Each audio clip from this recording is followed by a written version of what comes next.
खेती से जुड़ी सभी जानकारी पाने के लिए सब्सक्राइब करें और बेल आइकन दबाना ना भूलें। नमस्कार किसान दोस्तों, मैं परमात्मा सिंह आपका सर्वलो एग्रो क्लिनिक चैनल पर स्वागत करता हूं। आज हम आलू की फसल में आने वाली लेट ब्लाइट यानी कि पछेते झुलसा बीमारी के बारे में बात करेंगे। ज़्यादातर यह बीमारी आलूओं में फ्लावरिंग की स्टेज के बाद यानी कि जब फसल आलू की 50 से 70 दिन की हो जाए उसके बाद में दिखाई देने लगते हैं।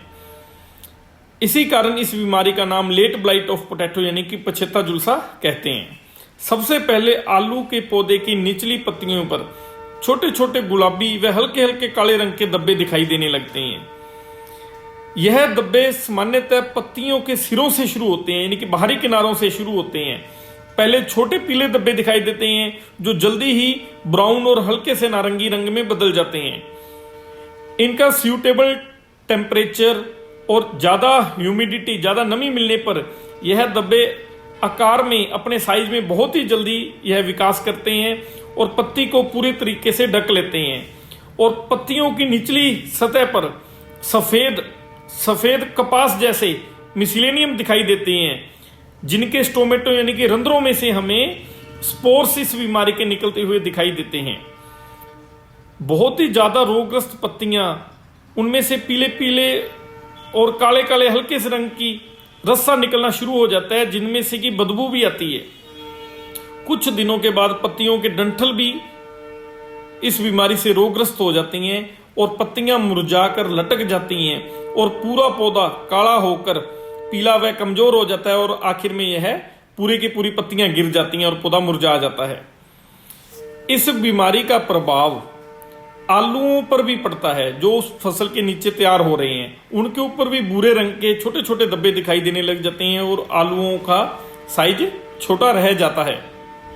लेट ब्लाइट यानी कि पछेता झुलसा बीमारी आलूओं में यह हर साल आती है। इसके हर साल आने के कारण की अगर अपने मेन बात करें तो यह है कि इसका कवक जाल यानी कि मिसलेनियम रोगी आलूओं में, जो रोगग्रस्त आलू हैं, उनमें ये डोरमेंसी स्टेज में पड़ा रहता है। यानी बीमारी वाले खेतों से अगर अपनी इस साल बीज रखा तो ये इसमें सुसुप्त अवस्था में पड़ा रहता है। अगले साल जैसे ही इसको सही टेम्परेचर मिलता है तो ये दोबारा एक्टिव हो जाता है। एक ही खेत में लगातार आलू की फसल उगाने से भी यह बीमारी के आने के चांस बढ़ जाते हैं। खेतों की चारों साइड में या उसकी मेड़ों पर या उसके खेत के अंदर अगर खरपतवारों का ज्यादा प्रकोप हो जाए तब भी इस बीमारी का अटैक बढ़ जाता है। पहले जो किसानों के अपने खुद के लेवल पर बचाव करने वाले तरीके हैं, उनमें सबसे जरूरी तो है कि खेतों की मिट्टी में, जो खेत की मिट्टी है, उसमें ज्यादा नमी नहीं होना चाहिए। जब आप उसमें पानी लगाओ तो पानी बहुत कम मात्रा में लगे। दूसरा, यूरिया वाले नाइट्रोजन युक्त जितने भी फर्टिलाइजर हैं उनका ज्यादा उपयोग नहीं करना चाहिए। आलू को बोते समय कम से कम 6-7 इंच की गहराई में उसको बोना चाहिए। जब अपने अगले साल के लिए इस फसल में से बीज रखते हैं तो हेल्थी और जिन पौधों पर बीमारी ना हो या जिन खेतों में बीमारी ना हो वहीं से इस फसल का अगली फसल के लिए बीज रखना चाहिए। खेत से जो सड़े गले आपके आलू बचते हैं, जब जमींदार जब सीड के अगले साल बिजाई करता है तो जो उसमें बीज की छंटाई करता है, जो सड़े गड़े आलू बचते हैं तो उनको दूर गड्ढा खोदकर उसमें दबा देने चाहिए। रासायनिक उपचार की बात करें तो सबसे पहले तो आलू की बिजाई के टाइम बीज उपचार बहुत जरूरी है। बीज उपचार के लिए वैसे तो बहुत से केमिकल आते हैं, जैसे कि मोन्सरन, इमेस्टोप्राइम, एमिस्टार, स्प्रिंट, इन सब का उपयोग करना चाहिए। आलू की फसल में जब यह फसल 15 से 20 दिन की हो जाए तब भी मैंकोजेब, जाइनेब जैसी इन फसलों का आप अगेती फसल पर आप इसका छिड़काव कर सकते हो। जब फसल आपकी 50-55 दिन की हो जाए उसके बाद में मैंकोजेब प्लस साइमोमोक्सिनिल, क्लोरोथेलिनुल जैसे बढ़िया, मेटालेक्सिल जैसे बढ़िया फंजीसाइडों का आपको इस्तेमाल करना चाहिए और कोशिश करनी चाहिए कि रोग प्रतिरोधक किस्में ही आप खेत में बोएं।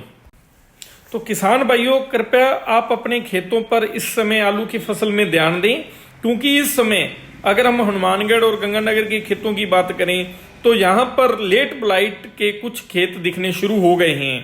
तो इन ऊपर बताई गई बातों को ध्यान में रखते हुए इन सावधानियों को रखें, जिससे कि आपका इस फसल का इस बीमारी की वजह से कोई नुकसान ना हो पाए। धन्यवाद।